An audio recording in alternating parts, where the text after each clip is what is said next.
കൂറ്റനാട് പെരിങ്ങോട് റോഡിലെ അതിരൂക്ഷ പൊടിശല്യം യാത്രക്കാരെയും പ്രദേശവാസികളെയും സാരമായി ബാധിക്കുന്നതിനാൽ പാതി വഴിയിൽ നിർത്തിയ പെരിങ്ങോട് കൂറ്റനാട് റോഡിന്റെ പണി ഉടനെ പൂർത്തീകരിക്കണമെന്നാവശ്യപ്പെട്ട് Kappur block Congress committee treasurer Ravi മാരാത്തിന്റെ അധ്യക്ഷതയിൽ പെരിങ്ങോട് ഒപ്പുശേഖരണം നടത്തി. പെരിങ്ങോട് സെന്ററിൽ പ്രവർത്തനരഹിതമായ ഹൈമാസ്റ്റ് ലൈറ്റുകൾ ഉടൻ പ്രവർത്തന സജ്ജമാക്കണമെന്നും രവി മാരാത്ത് ആവശ്യപ്പെട്ടു.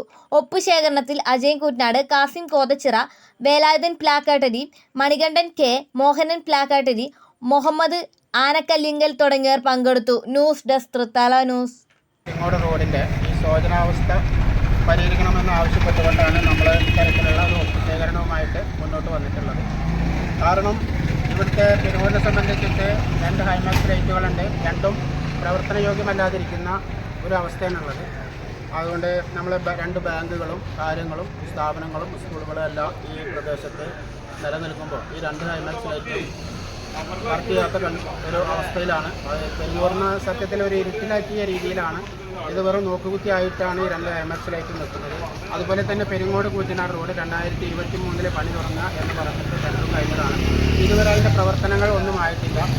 മിനിസ്റ്റർ പല വേദികളിലും പല സ്ഥലങ്ങളിലും ഈ റോഡിൻ്റെ പ്രവർത്തനം തുടങ്ങുന്നു എന്ന് പറയുകയല്ലാതെ മറ്റ് യാതൊരുവിധ പ്രവർത്തനവും ഇതുവരെ നടന്നിട്ടില്ല. കാരണം കുറച്ച് കോറി വേസ്റ്റ് അടിച്ച് അതിനുപരി വേറെ ഒന്നും ഈ റോഡിന് പെരിങ്ങോട് കൂറ്റനാട് റോഡിൻ്റെ മുകളിൽ നടന്നിട്ടില്ല. ആ കോറി വേസ്റ്റ് അടിച്ച് ഇന്ന് ജനങ്ങൾക്ക് ഏറ്റവും വലിയ ബുദ്ധിമുട്ടായി തീർന്നിരിക്കുകയാണ്. കാരണം അത് പൊടിശല്യം, ഒരു വണ്ടി പോയി കഴിഞ്ഞാലുണ്ടാകുന്ന പൊടിശല്യങ്ങൾ, മറ്റേ ഒരുപാട് കോറി വേസ്റ്റാണ് അടിച്ചിട്ടുള്ള കോറി വേസ്റ്റിൻ്റെ ഉള്ളിൽ വരുന്ന ഇവരുള്ള ഒന്നുള്ള കെമിക്കൽസിൻ്റെ അംശം ഏറ്റവും കൂടുതൽ വരുന്നതാണ് ഈ കോറി വേസ്റ്റ്. അവർക്ക് പലരും ആ ഹോട്ടൽ ഉൾപ്പെടെ അടച്ചു പൂട്ടിക്കൊണ്ട ഒരു അവസ്ഥയിലാണ്.